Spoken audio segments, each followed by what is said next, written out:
You are listening to SPN, the Sports Podcasting Network.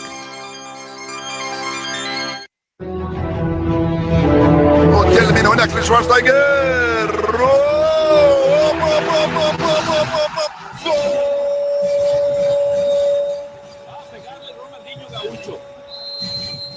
Ya lo hace, pierna derecha, directo al arco, golazo, golazo,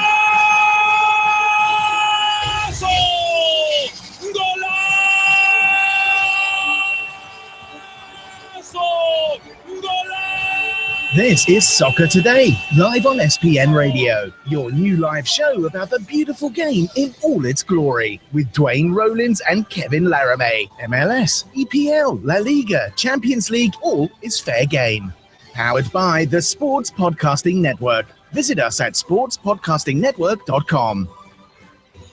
Although it is an international break and there is no Major League Soccer playoffs this weekend, there are North American playoffs this weekend. There is North American playoffs this weekend. The Soccer Bowl, of course, goes off for the sixth time, I believe. The New York Cosmos will play the Indy 11. And joining us on the line from the New York area is Luis Hernandes. Luis, he is a host of the Cosmos Country podcast. How are you doing? I'm great. How are you doing? How are you guys doing today? Good. Must be pretty exciting to have a championship game to go to this weekend, even if it isn't in the same stadium you're used to. Yeah, we're happy to have another title match to play in New York. I think that it's fair to say that just about every NASL fan, including many New York Cosmos fans, are not very happy about the venue, unfortunately. Describe it for those that don't know. It's a fascinating venue in terms of play a championship game on. Could you just sort of set the scene of what this thing is, what this place is? Well, it is, in a word, tiny. It's on top of a parking garage at St. John's University in Queens. So you have the stadium itself. You have a small amount of bleachers on each end line. Then you have a drop off after that because it's sitting on an extended rooftop. You on the side that the teams sit on, there's a drop off immediately to the ground level parking, and the only real seating you have is on one side of the field where you have the grandstands and you have the press box and the VIP box, and honestly, it's really, really small. 2.5K, I think, approximately 2.5K. Yeah. So in terms of allocation of tickets, on the up note, you'll sell it out, so that it will be a pretty tight atmosphere in there, I suspect. How many fans do you anticipate from the Cosmos will get in there? Because you have to give some tickets up to Indy 11 traveling supporters, I'm sure. Absolutely. I don't know how they're allocating it. I can't imagine it'd be more than a third going to the Indy fans, although I have heard that Indy is they're having a number of buses coming out here, a lot of supporters, including friends of mine who are driving out here on their own. So I think there'll be a great presence from Indy supporters, and they do a good job. They make noise, and they're singing, and I think it couldn't be a better request for an atmosphere based on what the New York Cosmos 5 Points bring. That's very Latino style with drums, and I think it's just going to be a very, very good atmosphere between the two. The very nice competing atmosphere. When we talk about the actual game itself, heading into the postseason last week, Luis, was it expected for the Cosmos to move on to the Soccer Bowl? Is it almost being the Cosmos, is it almost a necessary thing to happen for the Cosmos to reach the Soccer Bowl every year? I think for the Cosmos it is. 2014, when we got knocked out in the semis, that was a super disappointment for the fans, for the organization. And I think, I don't know if it was necessarily just expected. Rayo OKC, I think some people were like, it's just Rayo and they have their problems. But I think they're a great organization. I think they have great players on the field. And I definitely wasn't sleeping on them. And, they come to New York and they take the lead immediately. Cosmos have to come back and they win it essentially in the 90th minute. So, I think the organization needs to see themselves in that Soccer Bowl final. I don't know if it's always expected. There's some pretty stiff competition in this league. Yeah, you just mentioned Rayo OKC. I was wondering who you were talking about for a second. It's been already blank from my mind. It's actually coming from Spain now that Rayo OKC's venture with Vallecano is coming to an end. When you're looking at the situation, that story this week, Luis, the Rio OKC, the Ottawa, Tampa Bay, Does it take away from this year's soccer bowl? Do you feel as a fan of the Cosmos that, well, talk about the game, talk about our team, there's positive stories in our league? Do you feel that sense a little bit? Definitely. I don't. How can I put it? The closer we get to the soccer bowl, maybe the little bit less and less it matters. If only because once that ball kicks off, all you're thinking about is that game, and everything else goes away. Even if it's just for 90 minutes, everything goes away for a little while. I do think that it's huge. The NASL has suffered a round of contraction that's just really unprecedented. We've lost a club to MLS, two to USL. It looks like OKC's future is in doubt at best, if not over. And we really don't know what's going on. It hurts to see this league get knocked down. And I think that it not only hurts the perception of the league, it definitely hurts the perception of the Cosmos playing in a league that hasn't been able to really hold on to its teams as well as it should. Lewis, that's turn ourselves to a more positive message. We had a Minnesota guest on 55-1 last week to sort of preview the semifinals, and he talked glowingly about Giovanni Sapesi, the manager of the Cosmos, and talks about how he would like to kind of poach him to bring him up to Major League Soccer. Are you thinking that you might lose your manager sometime soon? And as a follow-up to that, how important is he to what the Cosmos do? Well, I'm not surprised. They speak glowingly of him. They've been doing that for quite a bit this season. Gio is absolutely important to this organization. What he's built, what he's been like, even this year, for example, everyone expects the Cosmos to just kind of come in and throw money down and completely own the league. And to be fair, they have in the past. I would argue last year with Raul and Marco Senna, there's definitely a case for that. But this year has been very, very different. We've seen it on and off the field, just as far as little things here and there that we've seen as cost cutting. There was a player, a foreign target, Yasmani Duke, that they signed, and at a point, I forgot how much it was, but his salary came out. Really not that much. So if anything, the Cosmos have been moneyballing for a lot of this year, and they're still in the final. I mean, he finds a way to make these pieces work, and he finds a way to keep winning silverware for his team. And we've been hearing the MLS rumors and the rumors from overseas even, and I have to say he's passed up a few opportunities, but I have to wonder how much longer he feels he wants to be a part of this club. I think that he does care about the club, the organization, the players, and the fans, but he's done just about almost everything he can in this league. And he's taken him to yet another final, 3rd in 4 years. And I have to wonder if he starts getting the itch to challenge himself even further, because that's what he's about as well, just challenges. Fair enough. I'm going to ask you a real general question. That there's a lot of people that will be listening to this that are open-minded about tuning into the Soccer Bowl, but probably haven't watched the NASL all year for various reasons. They're MLS fans, whatever. If you're talking to those fans specifically, can you just give them an outline of who to watch for on the pitch for the Cosmos on Sunday? Who to watch on the pitch for the Cosmos? Well, Juan Arango, absolutely. He was tied for second in the league with goals scored. Also had a fair amount of assists. And, it's been said before, he has the capability to just kind of disappear for periods of the match. And then at the right time, he's just in the right place at the right time, either to create a chance for the Cosmos and serve up something or finish a goal. So definitely Juan Arango is one to watch. Ayoze, I think our left back, dynamic player, able to defend, very well. Probably one of the best left backs I think in this country. But at the same time, he will, push the attack up, create service, and definitely a guy to watch for. It's just going to be, I think with the 11 we'll put out, I think it'll be a good watch all around. I think you'll see a lot of great individual talent, but I think those are my two standouts. What would be the Achilles heel of the Cosmos? What's the one thing, Lewis, you do not want the Cosmos to do because it could be their downfall in the Soccer Bowl? The Cosmos can be prone to the counter sometimes, I feel. We're not really a counterattacking team. We usually like to build up slowly. But on the coming backwards, we're sometimes a little prone to the counterattack. Our wingbacks tend to push up Sometimes that leaves a little bit of pressure. Sometimes that puts some pressure on the center backs who, unfortunately, this year I feel have not been the best part of the Cosmos side, either due to age or injury or just a revolving door. I think it's been kind of an issue at times. So I would hope that they don't fully commit into the attack. I know Jose will. I'm hoping a right back, Ryan Richter, stays back to compensate. I do think that the possibility is there that we might overextend ourselves and leave ourselves prone to that counter.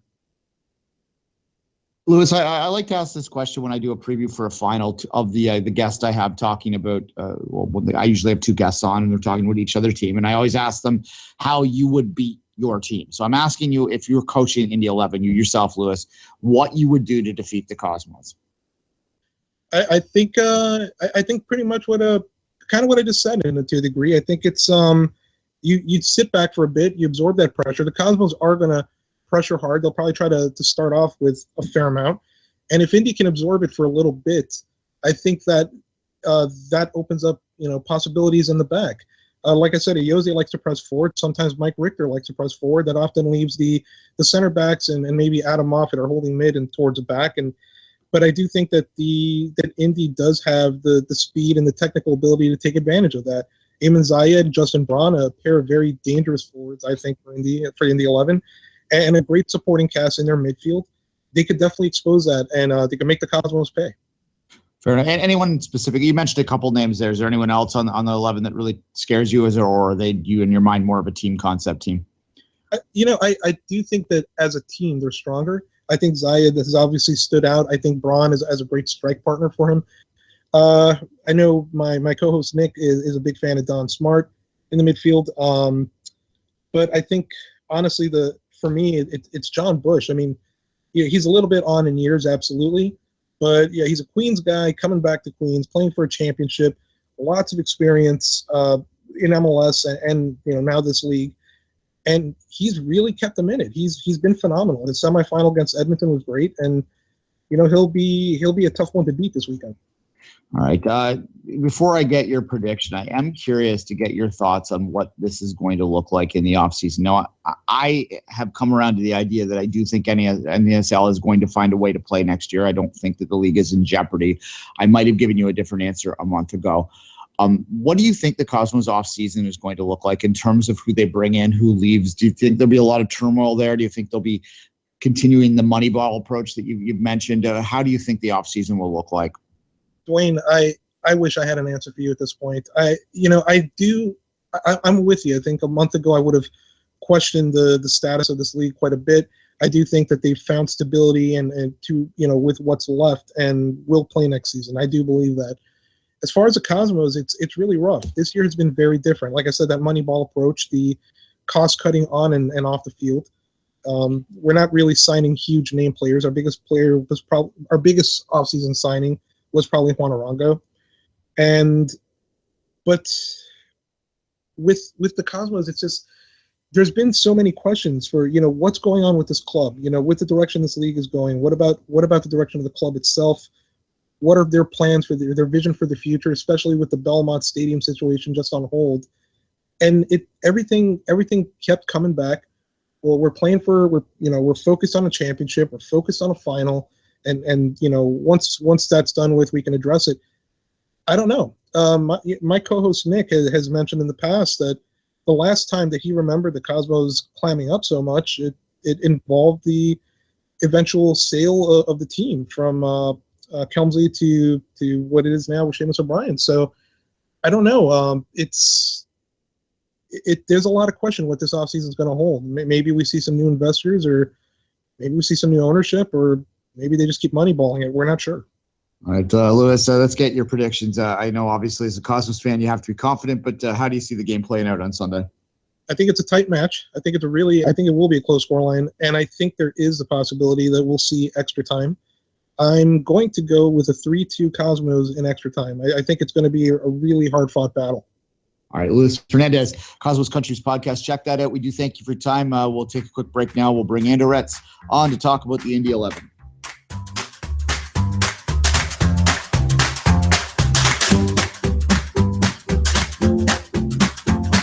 You are listening to Soccer Today, live on SPN Radio.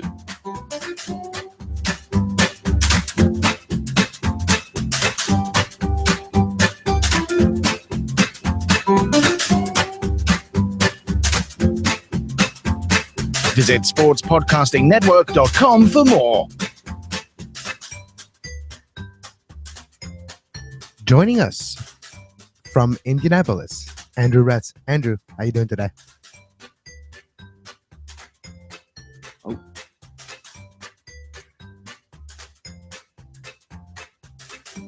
Do we have Andrew? Well, Andrew's going to join us shortly. Duane, Indianapolis, a recent team joining the league in their first soccer ball. It's kind of interesting. Andrew, how you doing today? Hey, Kevin, how we doing? Pretty good. Andrew, how you doing? It's Duane. Andrew, before we get into the soccer ball stuff real quick, you're obviously, as I'm looking at your avatar here on Skype, an American Outlaws guy as well. Are you excited, or are you approaching Friday with trepidation right now? Honestly, my whole mindset is totally on Sunday in the NASL championship at this point. So Friday, I'm kind of just along for the ride at this point. It's there's no closure with this first game in the Hex, so it could the result doesn't really change much of anything at this point. So I'm kind of indifferent, honestly. All right, fair enough. Indifferent. That's not a lot of indifference in this game, but we'll move on to Sunday, as you said. First off, I was asking Lewis the stadium situation. He didn't really have an idea or an understanding what the allocation for Indy would be. Are you anticipating that you're going to be able to get a significant amount of fans into that tiny little stadium?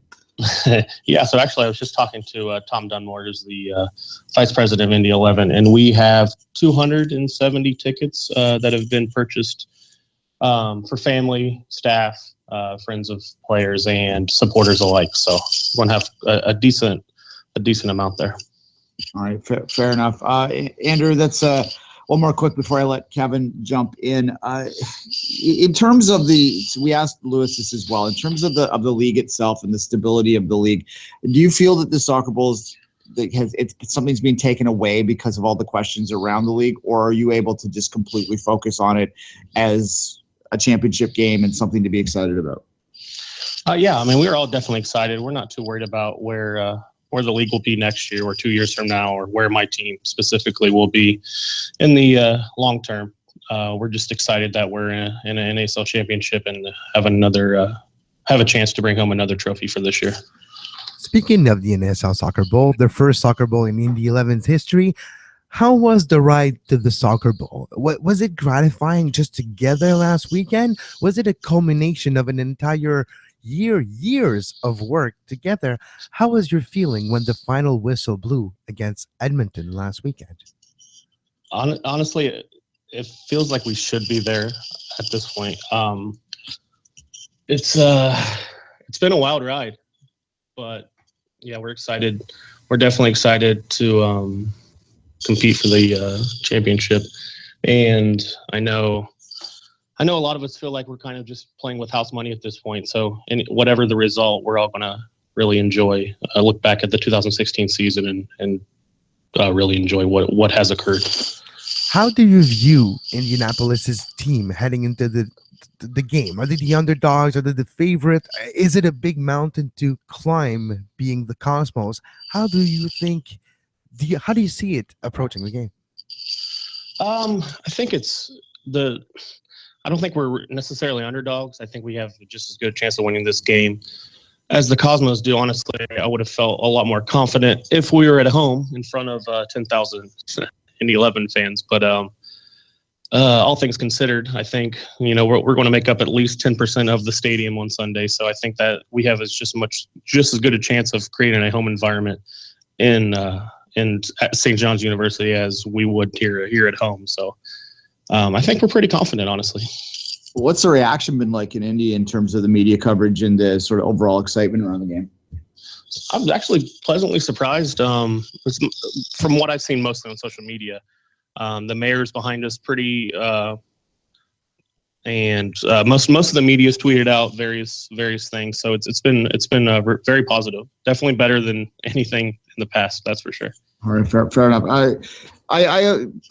I like to ask a real general question when I'm previewing a championship game, because there inevitably will be fans that tune in that have never watched the NASL this year, that don't really have a concept of your team. So I asked Lewis this, so I'll ask you this. Can you just give a general overview of who to watch for on Sunday for Indy 11 for the casual fan tuning in? Yeah, I mean, I would say the flashy part of our team is definitely our attack. So you got your Ayman Zayed, who finished second in goals scored this past season, and along with him, our other striker Justin Braun. He's a motor that doesn't stop. I know you're familiar with him with Toronto FC, Duane, but and then a more unsung hero, maybe to the general populace, is Don Smart, who has the speed to lead our counterattack, which is constantly causing pressure and definitely leading the attack going forward. So I think those three players are definitely ones to watch from the 11.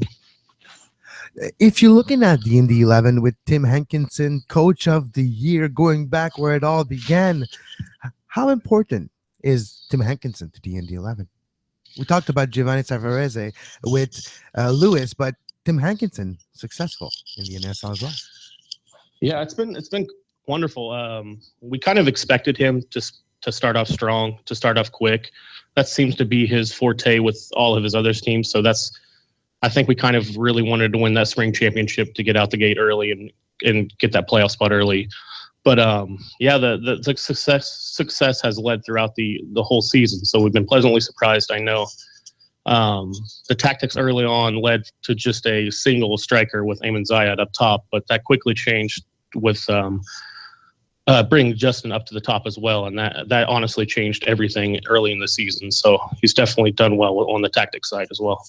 A player with a name that you never forget, that traveled around in North American soccer, that is known across our listenership, Mr. Sinisa Ubi-Peripovic, is playing for the Indy 11, scoring a crucial goal. What can you tell us about Ubi?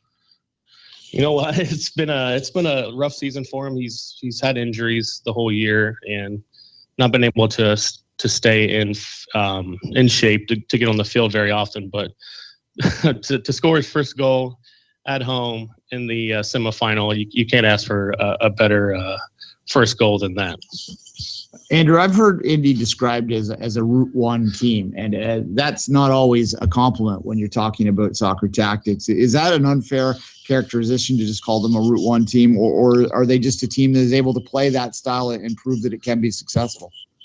No, I don't think that's unfair at all. We definitely don't play the most flashy, exciting 2016 soccer that you might see in other leagues, higher leagues. We play old school soccer, tall forwards, strong, tall center backs, and that's the success that Tim Hankinson has had over the years, and that's what he's brought here. And then for whatever reason, it's worked. So away you go, and you go with it. I've always felt that Route 1 it doesn't necessarily have to be an insult if it's done correctly, and obviously you're doing that. But let's go on the other side of that and sort of put yourself in the shoes of the Cosmos and tell me how, if you were managing the Cosmos on Sunday, you would go out and beat the Indy 11. Yeah, so that's a tough question. I would say our biggest strength is the counterattack. So if you're careful with the ball, you have a strong defense, and you can hold back enough to defend the counterattack, then it's honestly just a game of carrying it down the field and trying to beat us in the box at that point. Otherwise, yeah, I think it's going to be a close game that with neither team trying to make any mistakes. Who scares you on the Cosmos? Is there anyone in particular that you think you really have to neutralize? Yeah, it's honestly the whole team scares me because there's no real superstar. In the past, I feel like they've had like really great players, but Arrieta, obviously, he seems to be the better attacker for them, and honestly, that they're so well balanced throughout their entire team that it's definitely going to be a team effort for them to beat the Indy 11 on Sunday. Andrew, I have a question for you regarding the landscape of the game in North America. I know you're a fan of other teams. We don't necessarily need to talk about which other team. I know you're a fan of other teams in Major League Soccer and in soccer in general. With Sunil Gulati meeting USL and NASL leadership in the past weeks, you have a weird landscape right now with the USL MLS two-side teams and the possibilities of maybe in the 11 having new opponents next year, whatever happens in this offseason. What's your thought on the landscape, or where Indy fits in all of that evolving landscape in the offseason coming very shortly? Yeah, I think no matter what, we're definitely going to be in the NASL next year. Whether that's Division 2 or Division 3 league next year is remain to be seen, but I'm pretty sure that the prevailing thought is that USL will be pushed to Division 2.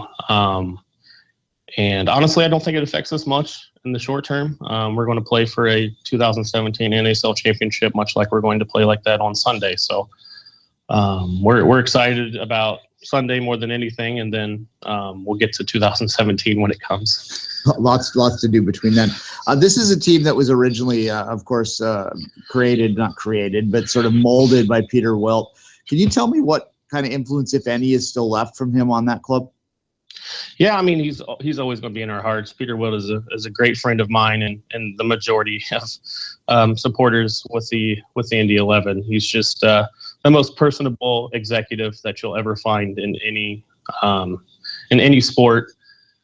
He's always a tweet away or a phone call away if you want to grab a beer. So it's definitely something that you would not get with any other executive for a sport franchise. That's for sure. Yeah, and do you think he'll be there on Sunday? Have you heard anything along those regards? Actually, just got a text from him about an hour ago. Well, we were making plans to meet up, so he's definitely going to be there. All right, so he'll be wearing Indy 11 collars. I'm sure he'll want to see a championship there, and certainly if he is able to get that Chicago project off the grounds, it will be interesting to see what he can do with that. Andrew, to wrap her up right now, I do get the predictions at the end of all these interviews, so I will ask you right now how you see this game playing out on Sunday and whether you think the Indy 11 can be standing in the confetti at the end of the day. So it's definitely going to be interesting. I think most finals are usually pretty slow out the gate as teams try to feel out each other and then not make any mistakes. So honestly, I see a pretty slow played game for the most part. Hopefully it doesn't go to extra time, but honestly, it's feeling like that. So I feel a 1-1 tie after regular time and 2-1 Indy 11 victory in extra time. All right, and I know you're going to enjoy this game Sunday, but will I see you in a week or so after that in Montreal? Hopefully, definitely in the plans at this point. All right, Andrew. We might have an in-studio show if time permits. We'll see. All right. Okay, Andrew, thanks again. Enjoy Sunday, and we'll talk soon. All right, thanks, Duane. Thanks, Kevin.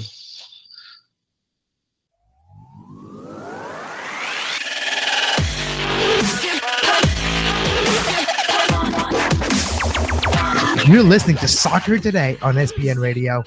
You can find the on-demand version of this very show on iTunes, Stitcher, FeedBurner, Podbay Player, Podbean, anywhere you get your podcasts under the Sports Podcasting Network feed. Subscribe to our YouTube page to make sure you never miss a live show talking about soccer today, the MLS postgame show, Open Lines After Dark, 5 Rings Daily during the Olympics. Make sure you subscribe and give us a follow on Twitter at SportsPodNet and like our Facebook page, facebook.com/Sports Podcasting Network. It feels to me, Kevin, that we have been talking a lot about the NASL in recent days, although not so much about the NASL on the field. And obviously this weekend's about that and not about the other stuff, but it is so difficult to separate the other stuff. Yeah, well, it's the nature of the beast for us as well. But no, you're right. It's hard to, for me, the way that's why I asked the question both to Lewis and to Andrew. It feels like because of all the rumblings, the uncertainness, the unknown that's coming in the near future for the league itself, for some teams, for a lot of things moving in the background. Let's just put it that way. A lot of teams not necessarily certain or convinced where they want to be. So that being said, it feels like it's taken away from that trophy, from that game, because of, well, what does it mean if there's nothing next year? Are we fighting for the last NASL? There's that doubt that's present. Yeah, I remember having our friend Dave Bailey on the line, and we tried to interview Dave after TFC's win in the pub, and unfortunately the sound quality just wasn't workable. So unfortunately, I lost Dave's audio from that night. I would have enjoyed. I think y'all would have enjoyed hearing a man who's been involved in the Toronto game for a long time, his insight in that day. But at any rate, the point I was making is that he was there on the last night of the NASL 1.0's era, right? And what they tell you, those that were in the stadium that night, is that they kind of, when the 90 minutes, when the whistle blows, you forget all that stuff. It really just does become about the community you're with and about the team that you're supporting and trying to win on the day. And I think I sort of got that vibe out of Andrew, is that, you know what, yeah, we get it, that this might be a strange little journey from here, but we're going here now, so we're going to enjoy the day. And I guess you can't really fault them for that, right?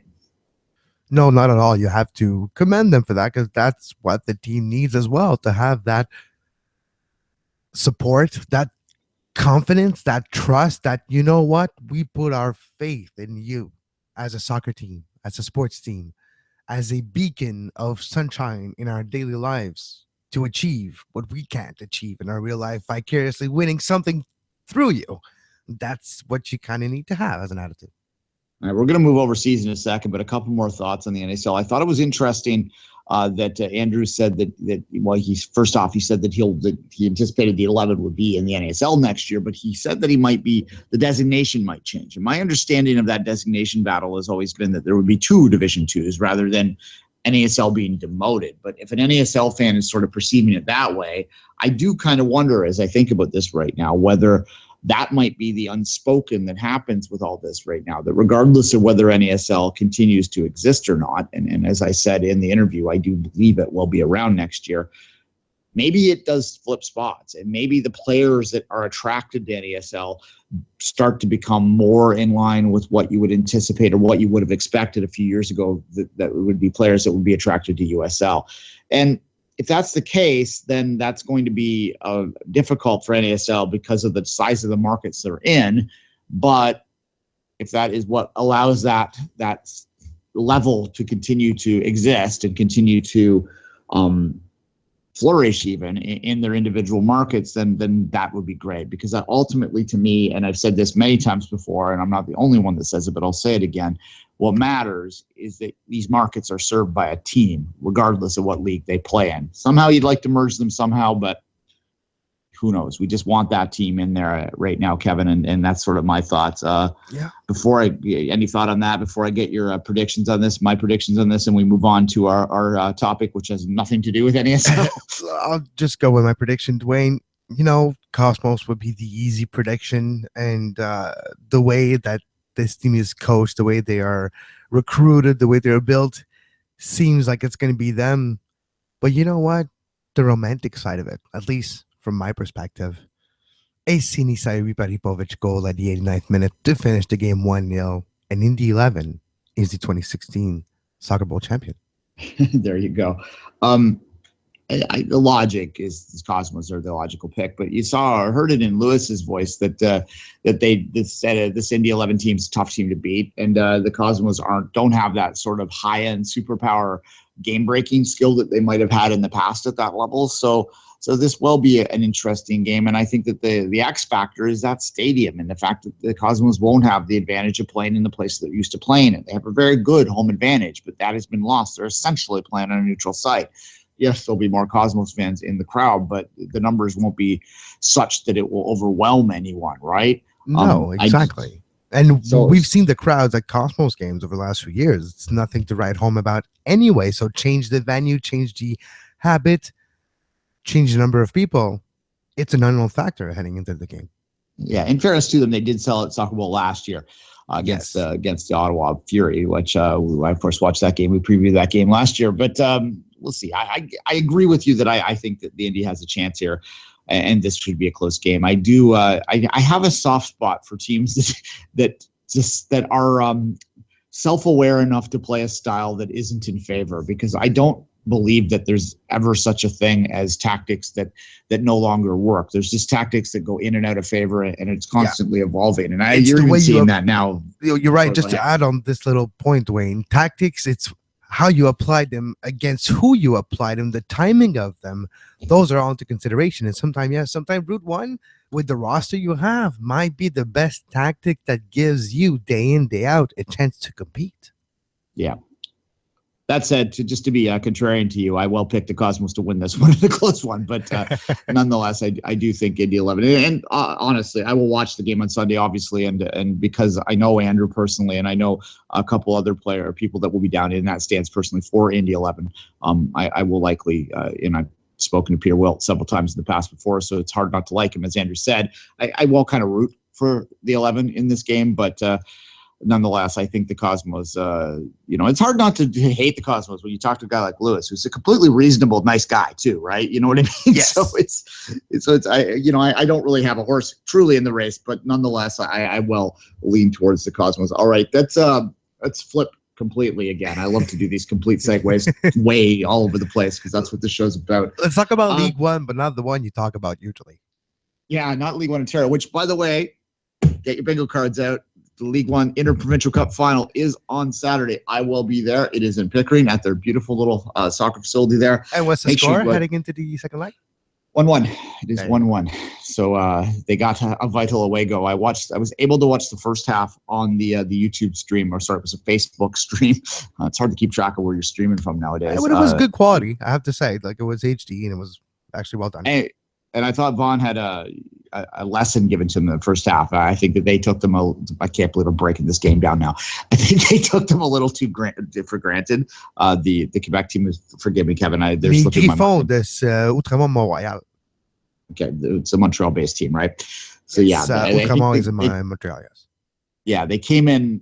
I think that they believed the sort of past history of this competition and took them a little too for granted is what happened. And Vaughan came back. This is a very talented team, which has players that have youth national team experience on it, players that have won collegiate championships here in Canada. So it's a very stacked team, but we'll see how this plays out in the second leg here at home. All right. 1-1 heading in. But let's move to League One in England. Swindon Town might become different in the next few years. Let's just put it that way. Yeah, there is a suggestion out there that Red Bull has decided, and Red Bull has been trying to get its foot into England for several years. They tried to buy Leeds, and this met a lot of resistance amongst people that were long-term fans of Leeds, because there's a feeling wherever Red Bull goes that they're going to sort of bulldoze the history of a club to try and get the corporate branding on it. And there is a big pushback against that amongst many people. So there is a suggestion that Red Bull Swindon Town might become a thing. There's a lot to unpack with that. Yeah. Well, first of all, like, if you are a FIFA player like I am, you know very well who Swindon Town is, because I usually start with a team in League One, promote them to Championship, then promote them to the Premier League. It just feels weird. But Swindon Town is one of those teams. And if you do not want, maybe they have done something. Maybe Red Bull Swindon Town could be their name instead of just Red Bull. And it'll be interesting, though, because if you look at Leipzig, Red Bull Leipzig actually tied for the Bundesliga league right now. A story of a team that was in Bundesliga 2 and not doing the best was bought by Red Bull. An influx of money, but influx in the academy, influx of how you develop players, and after a few years, you see it pay dividends. Yeah, look, two things. I mean, the name is the thing that always jumps out at people, and we see it here in Major League Soccer, where the New York Red Bulls are a thing. The Metro, they took their name away from, they took their history away from the Metro Stars. That's why the term, the not always complimentary term, That's So Metro exists for people that don't know, is because they weren't called the Red Bulls forever. They were the New York Metro Stars. That's So Metro, right? So you lose that history when you do that. Now, obviously, we're talking about a much shorter history when we're talking about that. Now, there's going to be complications with Red Bull going into a country like England and trying to put their corporate branding into the official name, just as there were in Germany where they weren't allowed. They're not actually Red Bull Leipzig, they're RB Leipzig, and it stands for, it's a German word that essentially means soccer ball. So that's not something that they were able to, that they're necessarily going to be able to do in England as even as easily as they did there. If you look at the history of what Hull tried to do, if you remember that battle when they tried to change the name to the Hull Tigers from Hull City because the owner, who's crazy, had a fight with the city council and didn't want the name City attached to them anymore and wanted to call them the Hull Tigers and change all their identity.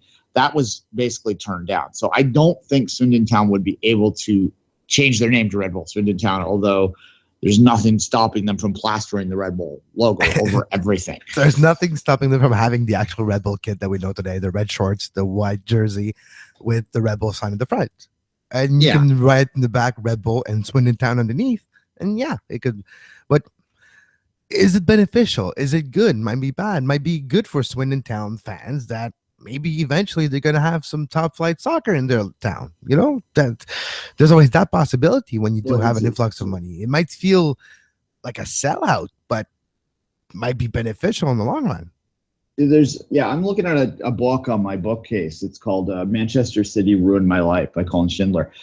He is an author who was previously most known for writing a book called Manchester United Ruined My Life. He's a City fan lifelong from Manchester that wrote about how United growing up being so good and him being a City fan kind of ruined his life. But then when City got the money, he turns around and writes a book called Manchester City Ruined His Life, talking about how it no longer was his club. And that is kind of the attitude that they're going to have to overcome in England. And I think that it might be more unique there than anywhere else, this idea that because if you're a club that has a history of not being very good or being at a certain level, that if someone comes in with a lot of money and takes you to a different level, there are certain people that reject that as being legitimate. And because I'm in North America and I have a North American perspective, I kind of resist that. I say, like, what the hell are you talking about?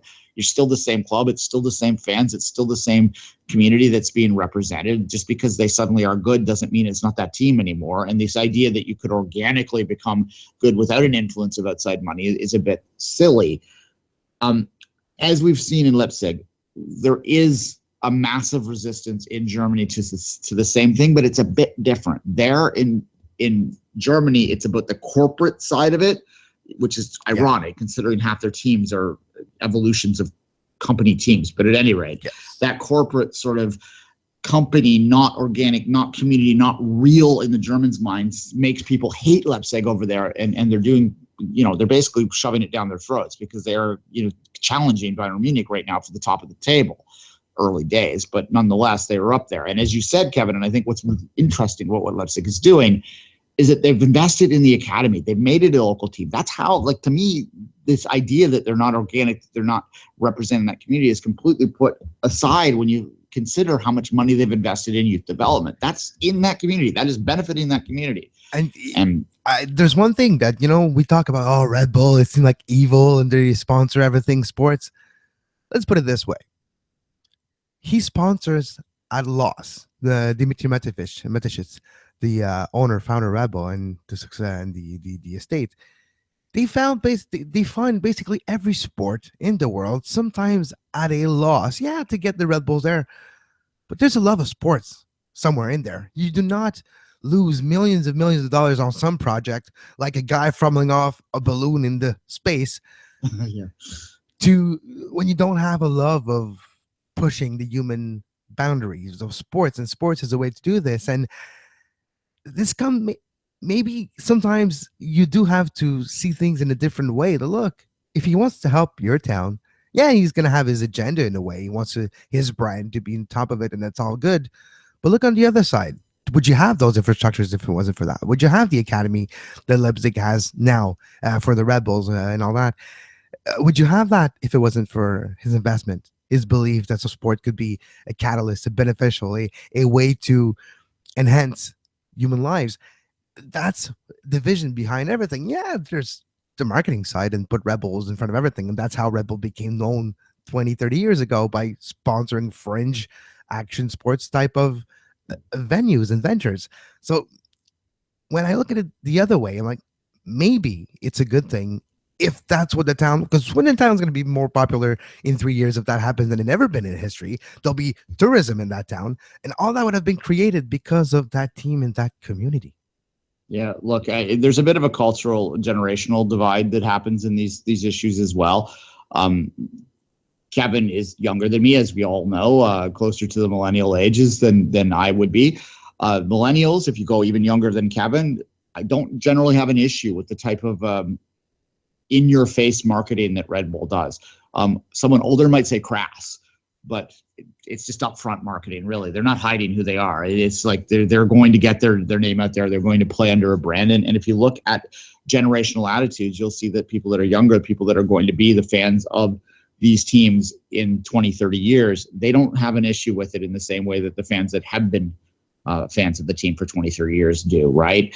And I think that that's an important demographic shift that you might see more of this happening over the age. And Red Bull has, I think, always sort of had its finger on the pulse of what the youthful generation, the next and up-and-coming generation wants, and I will accept anyway. And I think maybe that's fueling a lot of what they're doing in the sports world, as you say. Certainly what's not fueling is their product, which tastes like bad medicine, but nonetheless, the sponsorship will never come here now. Sorry, guys. So, I mean, it's beautiful. Red Bull gives me wings. We'll take your money.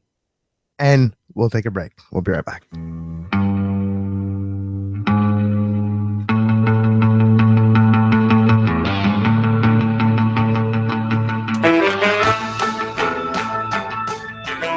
The Bits and Bites on Soccer Today.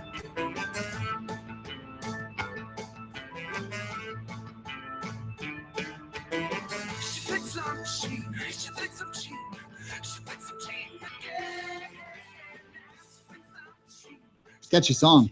Yes, St. Clair, newest single, Cheatin', available everywhere. stclair.bandcamp.com as well. All right, we got an international break coming up here to talk about a little bit, and we're trying to figure tomorrow's show out to do a little bit more of a preview. It is actually it's my birthday tomorrow, so my parents wanted to take me out, so I don't know whether I'll be able to do it live. However, happy birthday to myself and to Andre. Andre is my friend. He's also born on the 11th. Anyway, Cool. So there, we'll move past that quickly. You just mentioned the international break, and yesterday Belgium, Netherlands 1-1. But the words coming out of Belgium is that Laurent Simon of the Montreal Impact, which played, he started the game, played a whole 90, and was the best defender for Belgium on that day. Yeah. That just tells you how maybe just being in a playoff situation in form, just go there, perform, and hell, he can perform at the highest level. It was a very contested game, and he was the best defender for Belgium. Yeah, well, it also illustrates how idiotic Italy is being and how stubborn the Italian fans are being, who are old school arrogant when it comes to what matters and what doesn't. People always think that England is the only country in the world that gets that sort of stuck up their own you-know-what. When you look at the Giovinco comments about Italy, I mean, there's an argument to be made that Giovinco's not good enough to play in the Italian national team. There really is. But the argument is not it's because he plays in MLS. The argument has to do with his skills in particular as an individual. So I think Simon doing what he did, playing as well as he did in that game, sort of illustrates just how stupid that statement is, to just completely outright dismiss a player because he's playing in a league. But that's incompetence, guys. There's no only way to describe it. It's incompetence as a national team manager. And as I said, you see that all the time with England. We always look at the Italians because they've been more successful with bigger, we give them a greater benefit of the doubt. But that's just as close-minded, and it's just as dumb in many ways. And Simon, Belgium is ranked? They're the number 2 or 1, or they're near the top 5 in the world in terms of the whole ranking right now, because, right? They're on a good run with Roberto Martinez as a coach. And Martinez has mentioned, not this time around, but the previous international break, how Simon is one of his favorite discoveries for Belgium defense. He's one of his favorite defenders at the moment. He likes the way Simon's playing. Simon plays in a way, like we've seen him all year. It's been 2 years almost now. We look at him play. He plays in a no complicated. He keeps it simple. He feels there's danger, he boots it out. He feels there's a possibility of going forward, he makes that pass. He feels pressure, he sees somebody open, he puts it to him. He makes some mistakes, he tracks back and gets his mistake fixed. And That's what you ask of a center back, to be reliable. And the 1 or 2 times that he's not reliable, to be the one to fix your mistake.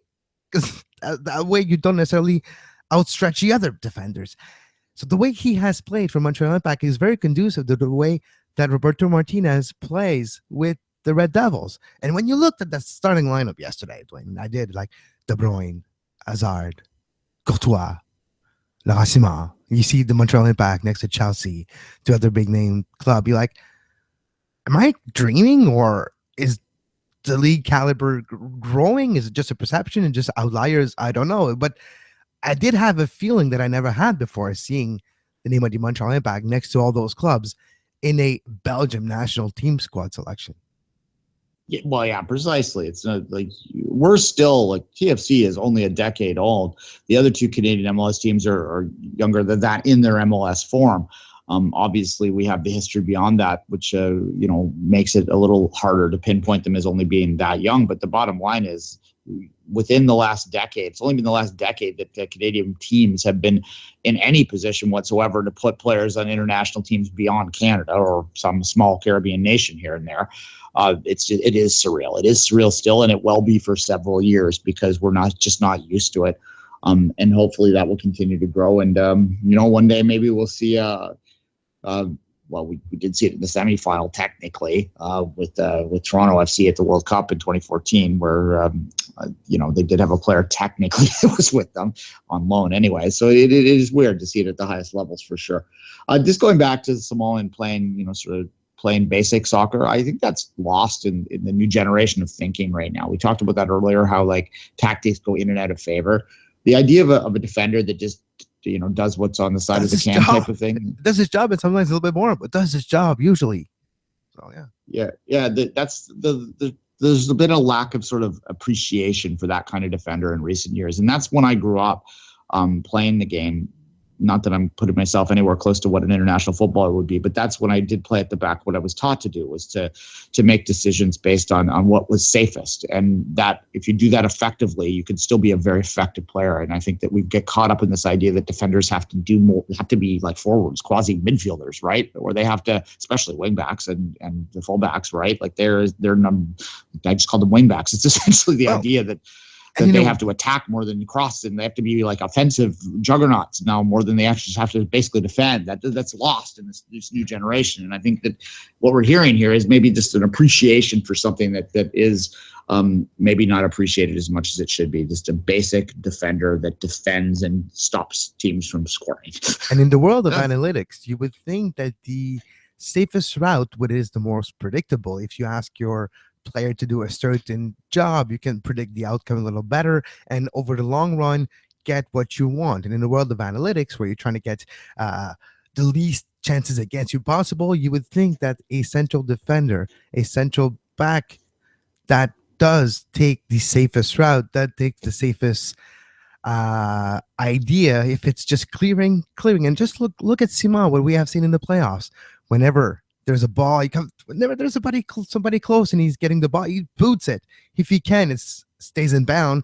But if not, just out of the stadium if it has to be. Whatever is necessary to eliminate the chances created for the other team. And that's, in the world of analytics, you would think that it would be even more appreciated. Laurent Simon is starting 11 for a Belgium national team. Not too shabby at all. And the way he plays has a big thing to do with it. Yeah.